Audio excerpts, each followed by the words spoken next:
Good evening, everyone. It looks like just about everyone from the waiting room has joined us. My name is Devin Thompson from the Office of Admissions, and I am thrilled to welcome you all to our Inclusion at the College of Charleston Session 2, You Matter at CofC.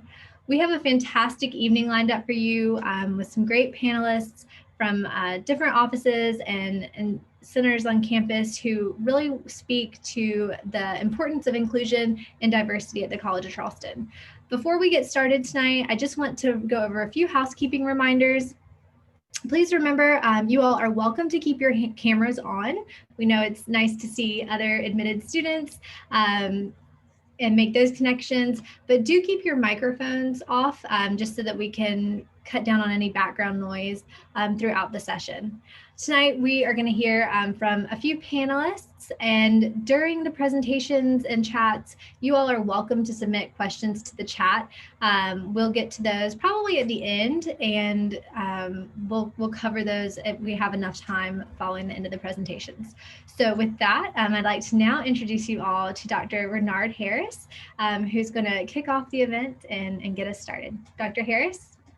Thank you, Mrs. Thompson. Hi, everyone. My name is Renard Harris. I'm the Chief Diversity Officer here at the College of Charleston, and welcome. And I'll start off, be honest. First, I want you all to come to the College of Charleston.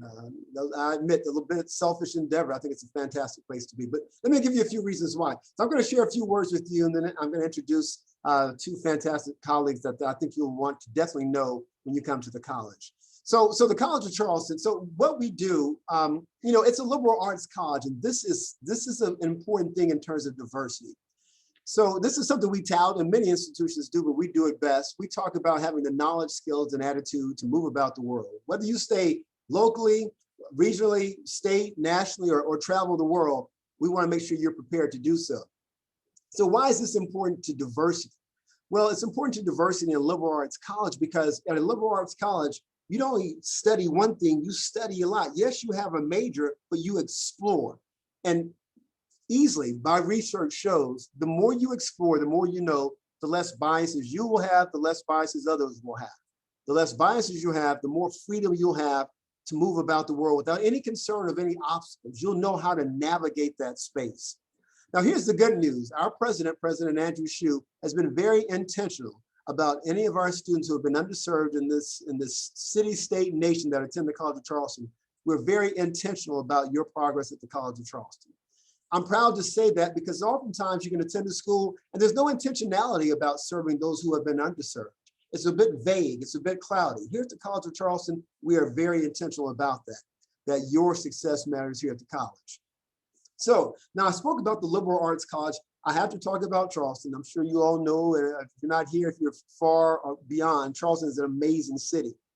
But the College of Charleston focuses on academics and innovation. So it's not that just the city is amazing, it's that when you explore here at this college, you get hands-on experience right outside these doors in this amazing city. And that's going to be important, especially for your future. Experiential learning, as they call it. Once again, important to diversity, not just to talk about these things, but to engage with these things, to have the practice, put your hands in it, to feel the dirt of it, to love it, to explore it. So here's the most important point I want to make as Chief Diversity Officer, and that's that your self-identity matters. You know, here at the college, we talk a lot about our rich history, that our history matters here at the college. Well, it wouldn't be cool to say our history matters and your history doesn't matter. Your history matters greatly. However you define your history, whether you say my history is from the time I was born and up or way before me, because we know this, your history, your identity, all those experiences shape who you are. And that's incredibly important to us, who you are and holding on to that self-identity. What we want to do is help improve that identity so where you come in as a super person, you leave as a super person. We don't want to change. That's not our place. Your self-identity matters to us, and your inclusion of that identity matters to us. If you walk in, however you identify, of color, LGBTQ, religion, that's important to you, so it's important to us. So before I close, let me share a few things with you that we're doing here in our office, in the Office of Institutional Diversity. We have a module. Now, a module is not a terribly exciting word, just a module, videos, words, learning module. We have a module called Diversity EDU. Now, the module by itself is not important. Here's what is important. We've required all faculty, staff, and students to take this module because we want across campus, wherever you are on this campus, a common understanding of what this campus means by diversity and our sense of cultural awareness. That's important because you don't want one side of the campus believing one way in terms of diversity and the other side of the campus saying something completely different. So that's important that we have campus-wide, our president said, everyone take this module. And the modules talks about engaging with diversity, communicating with diversity, and all those amazing myths that are created. So that's incredibly important. Number two, we have a program that just birthed, and you'll meet someone who's closely connected to that, called Launchpad for Success. All of our incoming students will have this experience with Launchpad, be invited to engage with Launchpad. Launchpad invites you to start exploring your career opportunities while matriculating through a liberal arts college. Hugely important. So you're not just exploring, but you're also exploring the opportunity to engage with your career paths by the time you graduate. Number three, we are incessantly doing workshops on this campus about diversity, equity, inclusion for all our faculty, staff, and students. We take them through a series of workshops to understand their own identity and how that relates to other races, other identities, as well as faculty and students. And the last point I want to make is that we've, in our office, in collaboration with the Provost office, the academic offices, we've created what's called critical conversations. And we've done this for the primary reason to show that the College of Charleston is not on an island. There's a lot happening in this nation. The nation has been through great unrest. We're going through COVID-19 and hopefully soon to be on the other side of it. We don't run away from those tough conversations. Anything critical to this city, to this state, to this nation, to this world, we're having a conversation about it and encouraging faculty, staff, and students to embed that in the classroom, no matter what they're studying. Look, my name is Renard Harris. I'm at the College of Charleston, Chief Diversity Officer, and I look forward to meeting each and every one of you. I'm going to pass the mic on to some amazing folks. One, Mrs. Rochelle Johnson, she's the Director of the Multicultural Student Programs and Services, and Ms. Neysa Williams, the College of Charleston Black Alumni Caucus President. It's been a pleasure. Thank you. Good evening, everyone. Thank you for attending this session. I am Rochelle Johnson, the Director of, I'm going to shorten the name, MSPS. We are the Student Inclusion Office on campus under the Division of Student Affairs. And the purpose of our office is to allow students to share or demonstrate their self-expression. We have identity-based clubs and organizations that we support in our office. And we want to make sure that all of our students on campus are comfortable in their skin, in their environment, and in our place, which is the Multicultural Center. We're located right next to Addlestone Library, and the 4-story historic yellow house. There's some construction going on right now, so you may see some 2x4s looking like it's holding up the building, but we're going to be under some construction soon. We have just a few structural issues, but we have a space for students. We have computer labs. We have places where our students can print papers, work on projects. There's a living room for students to kick back and relax. And we have a conference room where our identity-based and culturally based clubs and organizations host meetings. For our students who need a space to meditate and even pray during certain times of the day, we have a prayer and meditation room on our 4th floor. So we make our space open and inviting for everyone.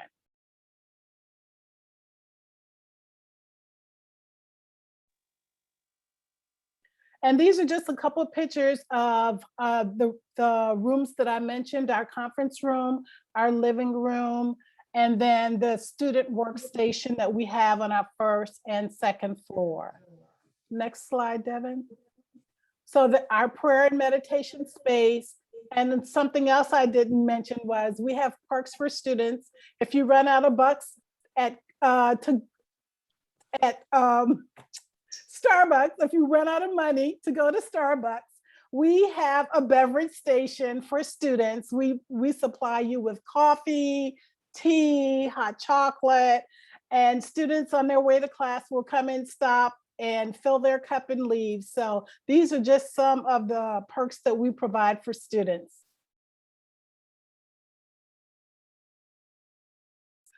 What we also provide as a service is we put on with students culturally and history-based programs and events. So we would host an event for Hispanic Latino Heritage Month, and also for either Coming Out Day or LGBTQ History Month. So throughout the calendar year, we make sure that we recognize and have programs and events available for students to participate in, find more awareness about. And also, if you have our students come to us with ideas they want to put on various events, and we find ways in supporting them, be it financially or other ways to make sure that they can have a successful event. We are also responsible for safe zone training at the college for faculty, staff, and students. We have a safe zone coordinator, Ms. Linda Keller, and she trains all of our faculty, staff, RAs on campus. So that has been under our area for a long period of time. And Safe Zone is a training so that you can become more familiar with LGBTQ terms and terminology. And also, you can also become an ally for our students as well. So I'm going to turn this portion over to Renard Harris. He's our Spectra program coordinator, and he will tell you a little bit more about Spectra. Raymond? Hello, good evening, everyone. As Ms. Rochelle said, my name is Renard Harris, and I am a current student at the College of Charleston. I'm a little bit non-traditional. I did go to Spectra myself straight out of high school, and hands down the best experience that I had. So coming back to the college to finish my degree, it was a match made in heaven when I met Ms. Rochelle and when we talked about the opportunity for me to be a Spectra recruitment coordinator. So I'll give you a little rundown of the program, give you the benefits.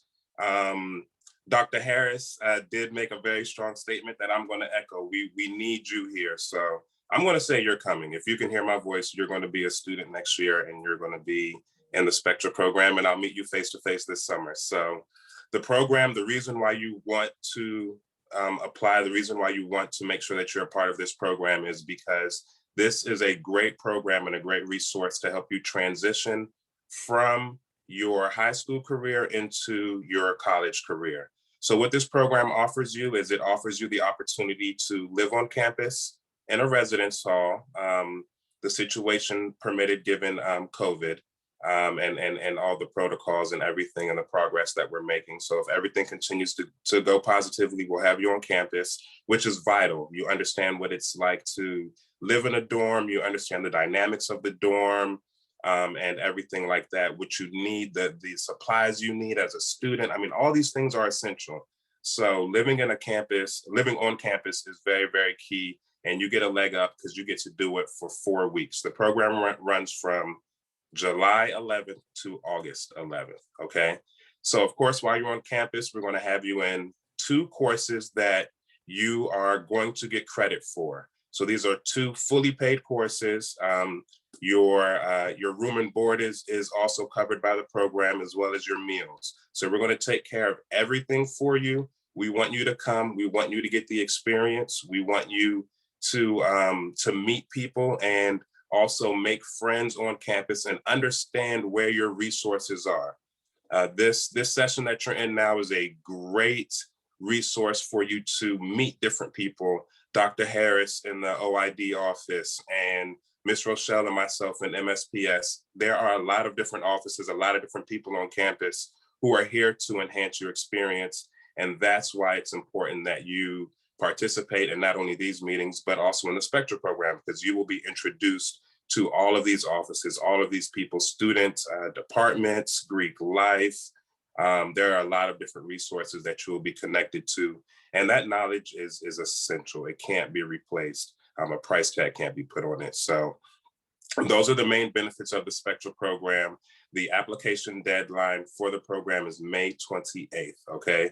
So we are pretty much more than halfway full for the program. So please apply immediately because our spaces are running out and we wanna make sure that you are able to take advantage of these resources. One tidbit that I will leave is that I attended the College of Charleston with my brother and we thought we were going to be Spectra roommates and, you know, we were going to be paired together. But of course, the purpose of the program is for you to meet other people. So I was put in a room with someone I had never met before, didn't know. And me and him are friends to this day. So lifelong friendships, lifelong memories and experiences, things that are going to help you through college and beyond are all a part of not only MSPS, but your college experience and the efforts that we're putting forth here with the different departments that you're meeting today. And then I'm going to speak about one more program, if you don't mind going to the next slide.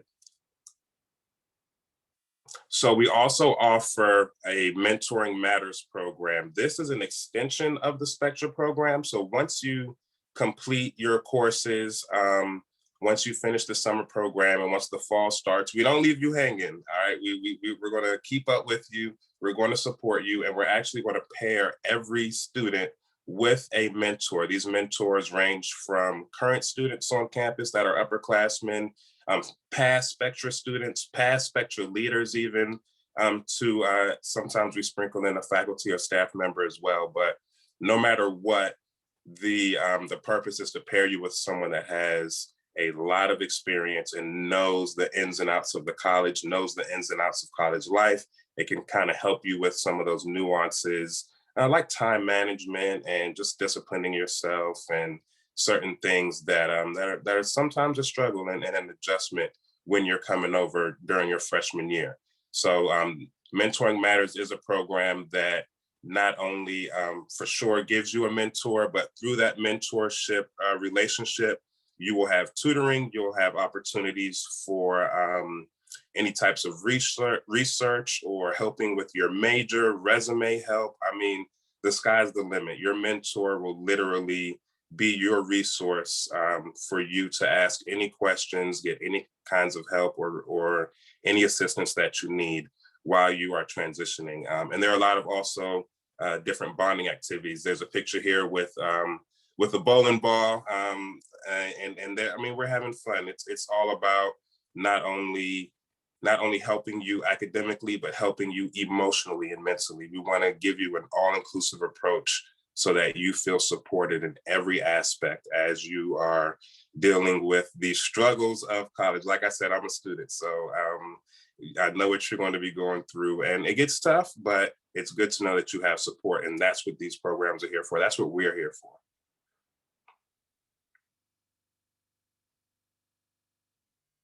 So here are some contacts here for MSPS. I will put my email in the chat. I'm actually having a Spectra informational session this weekend, okay? So both Saturday and Sunday, it's a drop-in session via Zoom. All you have to do is show up and you are able to ask any questions that you have, fully informal. Just show up. I'll be on the entire time. It'll be 4:30 to 6:30 p.m. And you will be able to ask any questions that you have about either Spectra, college life, MSPS, anything in general. I'll be able to give you those types of answers. I'm going to put my email in the chat now, and I'll also put the invite information in the chat as well.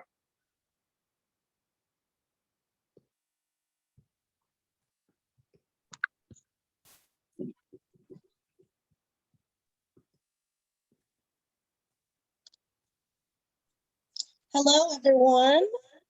Hi there, future alumni. My name is Neysa Williams, and I'm the Black Alumni Council President, and I'm on the Alumni Association for the College of Charleston. I would like to welcome you and your families to the College of Charleston because I'm speaking it into existence, so you all are going to be future alumni just like me.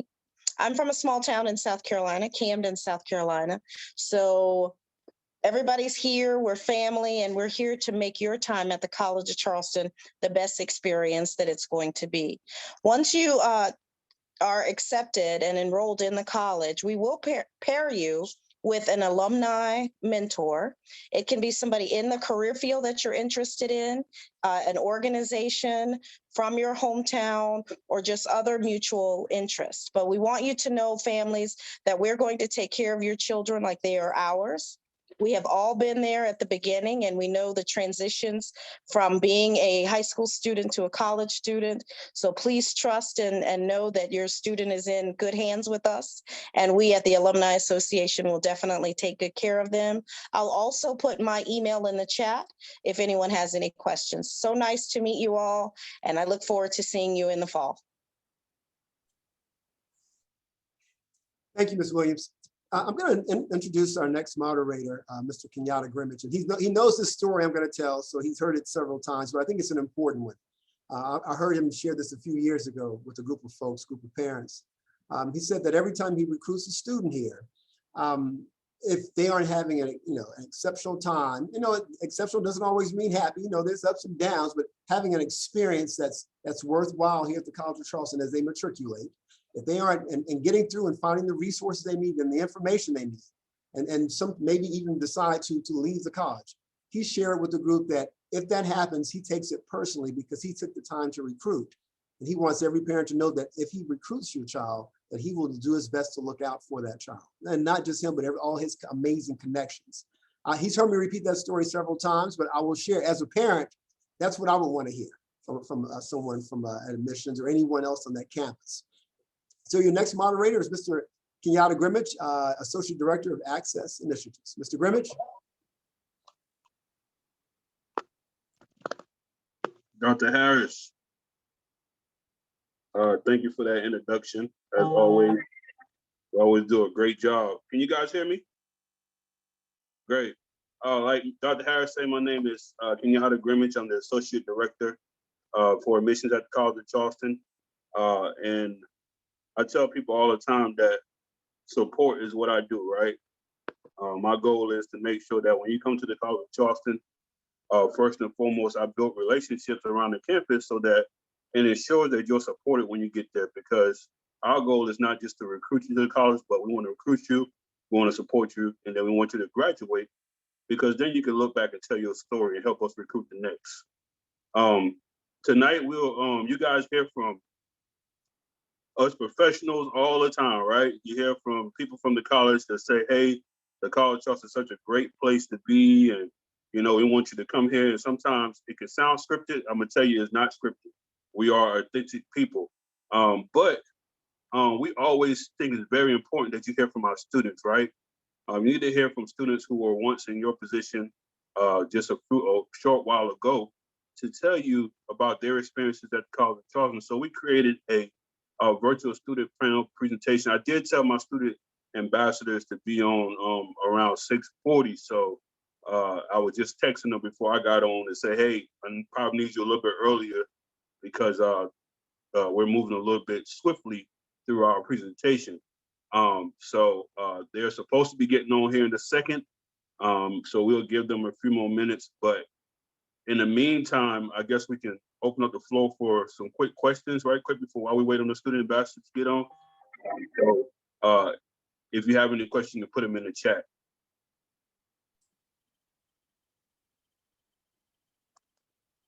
Yes, thank you, Mr. Grimmage. We can probably move on and let's talk about our next steps for those students who are still looking and trying to see. Hopefully this session would have put something on your plate to help you kind of make that final decision. But again, as many of my colleagues have said, congratulations. We cannot wait to have you here at the College of Charleston. My name is Michelle McDowell, and I serve as the admission representative for the Midlands region. So if you are in Columbia, Aiken, Kershaw County, surrounding counties in Columbia, I am your admission representative. I may have conducted a sit down with you. So hopefully, again, something that was said tonight is going to kind of take you over that edge and say, yes, I am headed to Charleston. I am headed to Cougar Nation. So we're going to get started with what is going to get you to that next step. What do I have to do next? So I'm going to call on my colleague, Arian. He's going to come on and we're going to go ahead and give you just a few next steps to go ahead and get you started. Hi, everyone. My name is Arian Bonetta Fernandez. I work in the admissions department. I'm a recruiter for the school, and my territory is actually Berkeley County and the Low Country that include Allendale, Banbury, Barnwell, Beaufort, Jasper, Hampton counties, and Colleton counties. Thank you so much for being here today. So the next steps is you have to confirm your enrollment by paying your non-refundable deposit. You can do this by going to your My Charleston account. You should have them in your email. They sent you your CFC credentials. And that way you can, there's instructions. I'll put a link in on how to sign in into your My Charleston account with your College of Charleston credentials and pay your non-refundable deposit. Also, just make sure you can access your college email account, register for orientation that will open actually tomorrow. And you can apply for housing. Remember to apply for housing before May 1st. You have to pay the housing fee. And then there's a, if you don't know who you're gonna room with, there's a questionnaire where we ask you general questions so we can put you together with somebody who's got similar study habits and, you know, so similar interests. So you have a much better experience. Also, send your official transcripts when you graduate. Contact your school counselor, and they should be able to send us your official final transcripts when you graduate. So also check your transfer credit evaluations. So if you're taking any dual enrollment classes, just contact that college. For example, if you're going to Trident Tech, contact them to get the transcripts. So we need those official transcripts to transfer all your credits. So any classes that you're taking, AP classes, IB classes, also remember about that those could count as credits. So make sure you get your credit for that. We move on for the next slide. And also there's pretty easy to go into how to make enrollment deposits. You have to log into your My Charleston account, select the My Accounts tab, and then e-bills and deposits. I'll drop a link right now where this is pretty much explained step by step. If you have any questions, I'll have my contact information in the chat as well. And you know, we can do a one-on-one session on how to do this step by step if you have any additional questions. So Arian mentioned that orientation is going to be opening up on tomorrow. So students, you want to make sure that you get in there. I'm pretty sure an email is going to go out letting you know what steps to take to register for our summer orientation sessions. If many of you are thinking about doing Spectra, as Raymond mentioned earlier in the session, there will be some steps that you need to take. We want to make sure that you have orientation taken care of before you get to Spectra. So you will receive some information about that from the Spectra office as it relates to what orientation session they would like for you to register for if you're going to do Spectra. But you want to make sure that you are registering early for your sessions. They are going to fill up quick. So please make sure that you do everything that that email tells you to do in order to get ready for orientation. Orientation is going to be the time where you are going to get your course schedule. You're going to get your college ID card, all of those good things to get you started and get you ready for August. Next slide. Okay. So you have received some next steps along with your acceptance. along with your acceptance packet that you received via email, as well as your welcome packets in the mail of some other things that you need to do as far as your next steps. Again, I think Arian mentioned it. If you have any questions about next steps, you can get in contact with any of your counselors or any admission counselor, and we will make sure that you don't miss a beat and that you don't miss anything so that we can get you here in August. So at this time, I'm going to turn it back over to Mr. Grimmage to see if we have any of our students that are available to just kind of answer some questions, give you some feedback as to their experience here on the campus, and answer any questions that you may have. Yeah, I see we have Vernon Kennedy, one of our students, and also Rakiri Wright, and then Jada Young is supposed to get on as well, but we'll work with what we have right now. Vernon, if you can come on, you're a Rakiri, and tell us a little bit, first of all, where you're from, major at the College of Charleston, and what's your plans for the future? Awesome. Can you guys hear me pretty good? Can you hear me? Yes, sir. Okay, good. So like Mr. Grimmage said, my name is Vernon Kennedy. I'm a senior here in the Honors College, majoring in molecular biology from Winsboro, South Carolina. Really excited to be here today with you guys.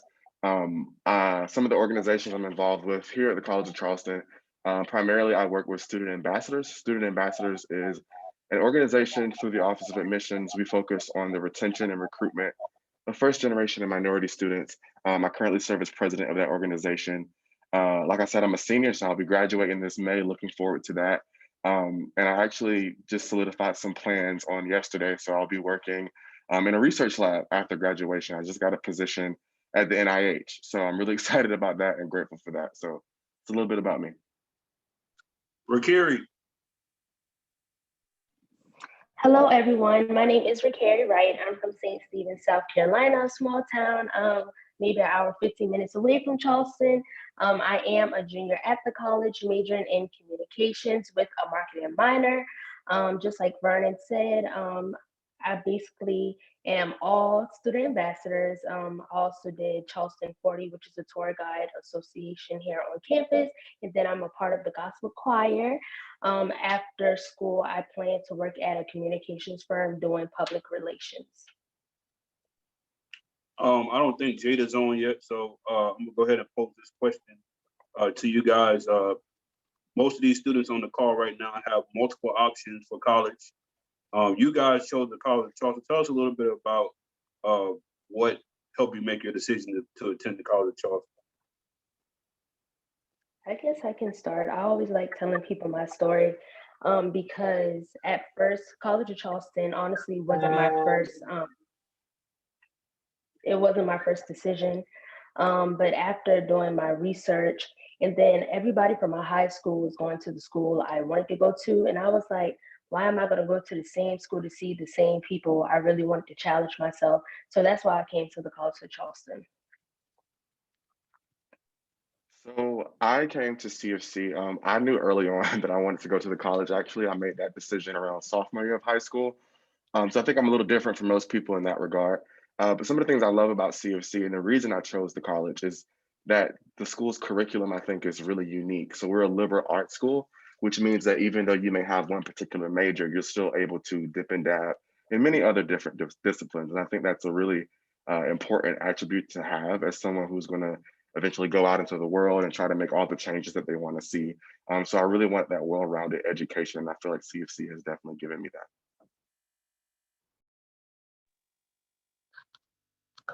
Okay, most of you guys talked about being involved with student ambassador, but as minority students, we know that, especially on a predominantly white campus, it's very imperative that our students come on campus and get involved. Talk a little bit about campus involvement and how important it is, how important it has been in your journey. So I can start this one off. Campus involvement, honestly, I think it was kind of my saving grace through college. So I came into college and immediately I got involved with student ambassadors. I'm a part of several other organizations like Gospel Choir with Rakiri, as well as Charleston 40. But I think for me, joining organizations has really given me an outlet outside of school. It's always nice to have your friends who are in your classes with you. So for me, my friends in my science classes, but there are going to be times where you want to escape from that and just be around a different group of people while still having that sense of community. And student organizations are a great opportunity for you to do that. So I highly suggest, as soon as you get to campus, even if you aren't really sure if that organization is the best thing for you, see if you can get a foot in with it. You know what I mean? I mean, if you don't like that, there are plenty of opportunities to start new organizations here at the college. So there are always going to be spaces that are accepting for you. I think Vernon really hit it on the head. It was the same for me. I just kind of threw myself out there. I wanted that opportunity outside of my friends group. So I would really encourage you guys to, like I said, again, just throw yourself out there, because Student Ambassadors was my first family. Coming to an institution like College of Charleston, you're like, where am I going to go? What am I going to do? But be able to allow yourself to get uncomfortable in situations and really just put yourself out there. I see Jada on the line. Jada, you want to introduce yourself? Tell us where you're from, your major, classification at the College of Charleston. Yeah, hey everybody. My name is Young. I'm a junior here at the college, majoring in political science, and actually just added a concentration today of philosophy, politics, and law. What was the question? I'm sorry, I had to hop on here late. Where you from? Oh, I'm from Columbia, South Carolina. Sorry. And also, Vernon and Rakiri explained why they chose the College of Charleston. So you can talk a little bit about that. That'd be great. Okay. So you're actually looking at one of the reasons why I chose the College of Charleston, Kenyatta Grimmage. I actually was all in for Clemson. I thought for sure that that's where I wanted to go. I came here for a tour with the MOVE program. And for me, it was just a feeling of belonging. Like while I knew I was a minority, I knew that there was like a big team of not even just faculty, of professionals that were here just like rooting for me and here to support me as I was here. Like Miss Rochelle, she is another one that just like, it's always her and Miss Linda just always like rooting for us. And so that feeling of like belonging and support and just the advocacy that was here was something that was really impactful in that weekend that changed my mind about where I would spend the next 40 years. I think Raymond's going to talk about Spectra if he not already talked about Spectra. But I know, Jada, I think you attended Spectra. You've been a Spectra counselor now. And there you go. And so if you can speak to that Spectra experience and what it did for you. Yeah, Spectra, I was a part of the 2018 class of Spectra. And it really gave, I'm also part of the SCAMP program. And it gave me just like a pick up, not just in get to know people on campus, which is part of it, but it also just allowed to see what college life was like, and find out like my study habits, find what really works for me in college prior to getting here. It let that GPA boost. It allowed me to make those meaningful connections that you're honestly going to need in your freshman year. And so, I mean, I love Spectra. Y'all will always see me Spectra. And this year, I was a Spectra leader last year. And I'm the head leader this year. And we have an amazing team with Raymond, Miss Rochelle, Miss Linda. Like, it's really great. And so if you can get in on Spectra, I say get in. I have friends to this day in their junior year who are like, man, I wish I would have did Spectra like you. They really feel as though Spectra was a big part of the successes that I have today. And I don't deny it. Rakiri or Vernon, I think Vernon did Spectra as well. I don't know, Rakiri. Yeah, I did Spectra. Just kind of to reiterate everything Jada said, I think a lot of the success I've had here is because of participating in the Spectra program. So I also participated in SCAMP. SCAMP is a conjunction program along with Spectra, specifically for students who are interested in the STEM fields with an emphasis in research. So early on, as soon as I got to the College of Charleston, I had this kind of subset of community with people who looked like me, but also had the same interests as myself. And so that has been really an important part, I think, in taking this journey here at the College of Charleston. So if you do have the opportunity to participate in Spectra, I totally recommend it. You honestly, you can't lose with it. There's no downside to it, in my opinion. Anything to add, Rakiri? No, I didn't do Spectra, unfortunately. But like they said, just being a part of community of people that looks like you, have the same mindset of like you is very, very important. I wish I did Spectra, but I had to get my money. So I decided to work during the summer. But yeah. All right, before I open the floor up for questioning, because I'm sure our students have questions, I just want to ask one last question, one final question. If there's any advice you can give to the students on the call right now in making this, which would be a huge decision for them to attend whatever college they choose. Hopefully, they're planning on being Cougars. Any advice that you want to tell them, this would be the time to do so. I guess I can start. So I would say, please, please, please do your research on the schools that you're thinking about attending. Make sure they have programs in the study you want to major in, minor in, things in that nature. Please do your research. Don't follow your friends. I know it may be easy to say, oh, my friend going here, I'm going here too. Just really think about the next 4 years of your life, and the college you go to will either set you up for after school, or not. So please do your research. Again, throw yourself out there, ask questions, email people. I remember, just backstory, Mr. Grimmage and Move. I wasn't going to come to Move. To be quite honest, I was not going to come to Move, but Grimmage consistently email me. And I'm like, Mom, I don't know this man. He keep emailing me. And that's why I came to Move. And now I'm a student ambassador. It impacted me so much. But going back to the schools that you are picking, do your research, make sure they have the things that you want your career to be in. I would definitely agree with everything that Recurry just said. And also, I would suggest reaching, like, outside of just opening and being open to whatever the school has to offer, but actually put yourself out there. I think I came in and someone was saying that, but reach out to the people who are reaching out to you, or even those who haven't.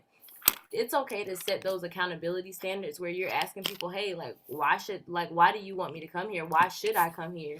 Ask those questions, because 9 times out of 10, I can say, at least for the College of Charleston, when you ask those questions, you're going to learn something that is way more impactful than what you thought your decision was about. It's going to go far beyond just about the studies. It's going to go far beyond the location. You're going to find like that network of people who are ultimately going to help with your success. You're going to find the different avenues and the nooks and crannies of even like down to finding a job. Like, always be open to talking to new people, because that ultimately is what is going to lead to your success on campus. And College of Charleston has I'm biased, I know, but we have a really good community of people who are open to talk. So kind of just to reiterate again what Jada said, a lot of the points I think are just kind of consistent across all of our experiences. So that's why you hear a lot of repetition here. But I'd say just not only do your research, but make sure to engage with all of the schools that you're interested in. Programs like this, where you participate, even though it's virtual, I understand that, but you're participating in an event where you have that information displayed to you and you're able to hear from students. I think speaking to students is it's one of the best ways to get a feel of what a college is like. Because yes, admissions counselors and representatives from the college are going to tell you one thing, but those aren't the people who have to go to classes. Those aren't the people who have to navigate campus and go to the dining hall and all these different places. And they don't have to live with that experience for 4 years in the way that we do. So I think it's really important to speak to students and to see if they can give you the perspective that only they can. And through that, you'll really start to see what it's like to go to all these different schools. All those are great answers. Did we have somebody else was speaking just now? Yeah, I was about to just add on to what Vernon said. Like, Vernon is another reason why I'm here. Vernon, as I mentioned, this was not my top school. Vernon literally reached out to me and said, hey, apply. Like, even if it's a safety school, just apply. Talking to him was another big factor in my decision. So don't be afraid, even after this panel, to reach out to us, because I promise you it will change your perspective just from that student perspective. Thank you for that, Jada. At this time, the floor is open for any students on the call, parents on the call who might have questions for our students. You can put it in the chat, or you can unmute yourself and ask the question. Hello, Mr. Grimmage, it's Neysa. Can I make a comment, please? Yes. All right, please, when you are deciding where you want to attend, do research on the area as well. Have you all researched Charleston lately? Charleston is the #1 tourist location in the country and in the world right now. We've become a new tech harbor. We have MUSC. We have international business. We have hospitality, tourism. All those majors are here. We have a graduate program. So don't just think about what you're majoring in or what you think you want to major in. Look at it as a whole concept thing. Is this a city that I can live and thrive in? Are there going to be things that I can do when you do have some downtime from doing your schoolwork? Are you going to get the culture and the experiences that you're going to get? And I'm here to tell you, Charleston is #1 on my list. And after I retired from the Army, that's why I moved back. So parents and students, hey, keep all of that in mind and make sure it's a holistic decision before you decide. Thank you for that. Questions? Put them in the chat. Unmute yourself and ask us the questions. So, Mr. Grimmage, we do have a few questions that that were put in the chat. If Arian, do you want to go ahead and read those questions? And I know you've answered some of them, but they very well may be questions that other students and families may be interested in as well. So as we're doing that, please do not hesitate to unmute and ask questions. Yes, this could be a wonderful question for the panel. I'm currently undecided on my major. What specific methods are used to advise undecided students? So I can answer this one. I came in undecided, and what I did, everything that, sorry, my alarm went off. Anything that I will possibly be interested in, I took the class, theater, music, communications, just any class that sparked my attention. I looked at the description, and I was like, okay, maybe I enjoy this. So just taking classes that you would maybe be interested in, that's the thing I did. Thank you very much. Anyone else? If not, I'll move to the next question. My answer kind of goes with the answer I think that Amber asked in the chat. I came in, of course, a bio major. As I mentioned, I was in SCAMP, but ultimately I'm a political science major. So to answer your question, Amber, there was a change that was here.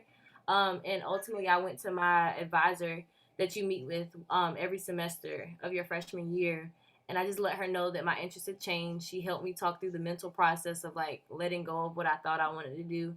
And like Rakari, I was trying to decide between a medical field and something with law. And so I eventually wandered into public health. I took some dance classes. I found just going off and wondering and finding what my passion was. And ultimately she helped me find my major. And then even today, another advisor helped me find a concentration. So it's a constant process to figure out what you want to do. Thank you. Thank you very much. We have another question. Can you please talk a little bit about mental health and counseling services at the college?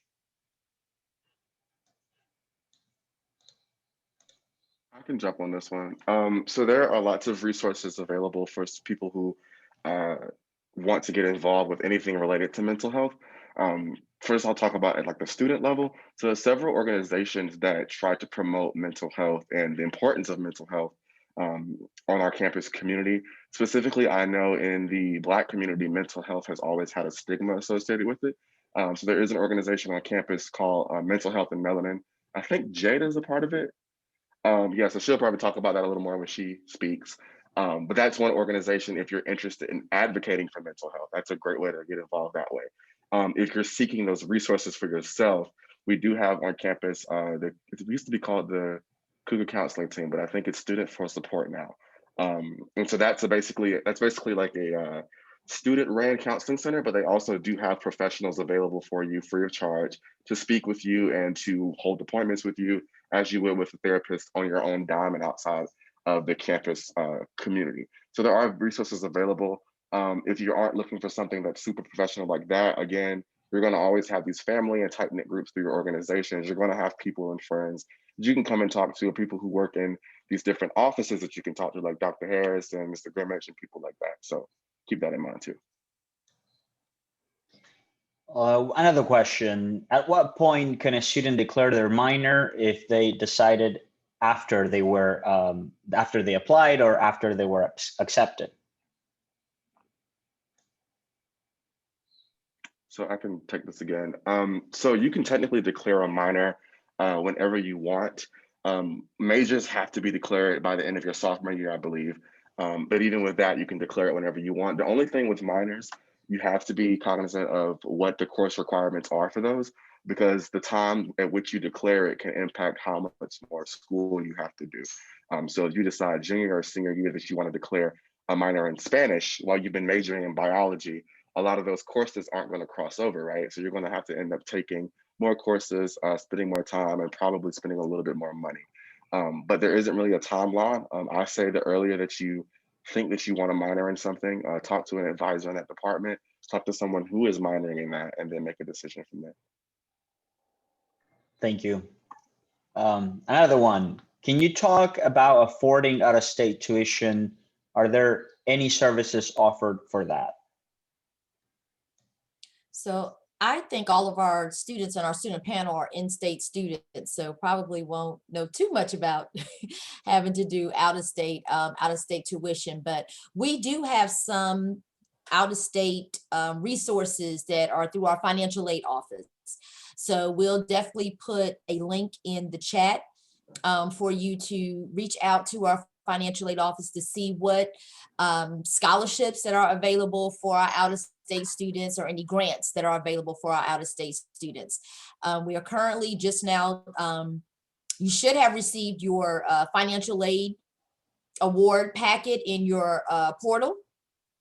So if you take a look at that and see what you have been awarded so far, and then definitely have that conversation with the financial aid office to see if there are some additional things that can help out and kind of offset that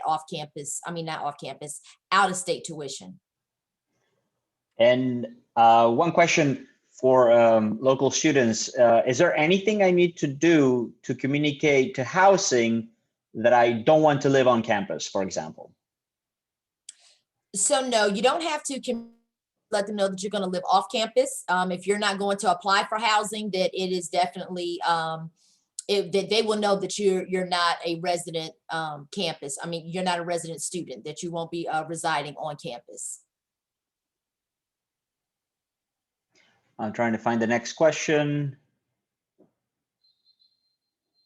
And I think we've already answered this one. Have any of you changed your major while at the college? If so, how was the process? I think Jada touched on that a little bit. Also, when changing your majors, how difficult can it be financially? I'm not sure if we touched on that one. I think it all depends on the quantity of the additional credits that you have. But Jada, go ahead. Yeah, like Vernon said, it's just about the timing of it. Like, you declare your major by second semester of sophomore year, but ultimately, I was able to add on a concentration, which is kind of similar to a minor today, and I'm going to be a senior next year. So this is something I did late, but if you sit down with your advisor, my advisor sat down and actually planned it out, and it actually was able to be added only in 4 classes. So if you sit down with your advisor, you can strategically pick out ways that they'll cover multiple requirements so that you don't have to stay longer. It didn't affect me financially at all. My tuition actually, I think it's gone down in the past 2 years. So it's just about the timing of it. And of course, some minors and majors are more dense. So that's just something you talk to your advisor about. Thank you. And I can also chime in on that. Go ahead. That's okay. So me being a returning student, when I came back to the college after a few years hiatus, I took up a Spanish minor, and I saw someone comment that they're interested in a Spanish minor. So with that, how that impacted my schooling was I already had over 100 credit hours, and I only had maybe 1 or 2 courses in the Spanish minor. So it ended up extending me being able to get my degree because I added that minor. So it's all about timing. It's all about the courses that you have already taken that relate to the minor or major that you're switching to. But for me, my Spanish minor was 15 credit hours. And I ended up having to take a few more courses in order to satisfy that minor. So it was a little bit more expensive for me, but I was really, really passionate about making sure that I could finish the Spanish minor. So I ended up taking that sacrifice, but that's something you have to weigh. I spoke to my advisor. You get an advisor for your specific major, and you just have an advisor in general. So you have two advisors that you're able to meet with and speak to, and that's how we made the decision. Thank you very much, Raymond. Another question, is orientation virtual this year?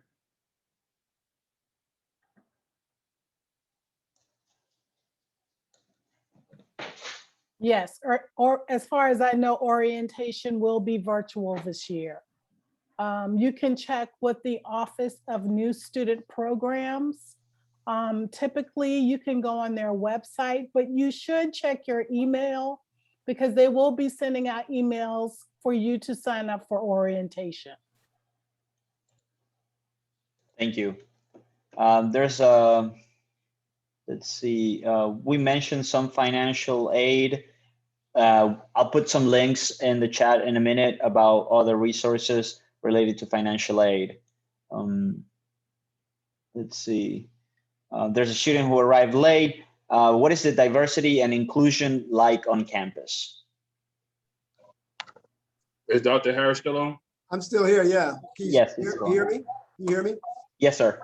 Yeah, that's a great question. So I think to be brief, it's very healthy right now. You know, the nation's had a great unrest. So most universities are putting a great deal of focus on the diversity. At the College of Charleston, our president, Andrew Shue, has been greatly intentional about our diversity efforts. We have a number of different organizations that focus on identity, from race to LGBTQ to religious focus. So I would say it's healthy and intentional, to be brief. If not only from our offices that play in diversity, but actually also with faculty, staff, and students. Thank you, Dr. Harris. When will scholarships from the CofC portal be released? I know that your scholarship awards were already emailed to you already, but does anybody else have any additional information regarding that? Right. So majority of our merit-based scholarship awards have been sent to the students. Those awards were in your acceptance letter.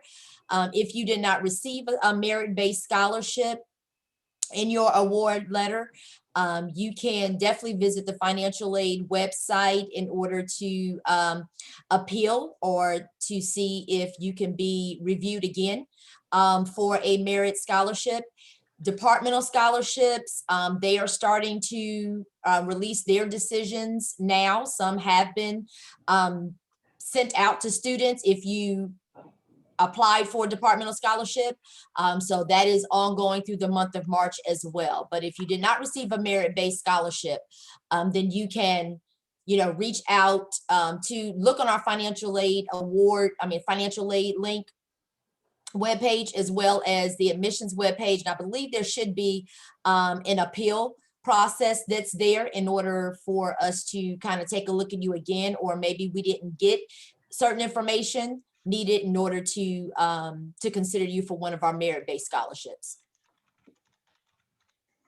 I do want to add to that. For any Charleston County student, there was a huge announcement this year from Meter Street Academy Foundation that they have a scholarship, $10,000 scholarship per year. So you're looking at $40,000. If you are a Charleston County student who's been accepted to the College of Charleston, I'm going to say, please apply to that scholarship. Hopefully Arian will be able to find that link and put it in the chat for you guys to be able to apply for that. Yes, sir, I will.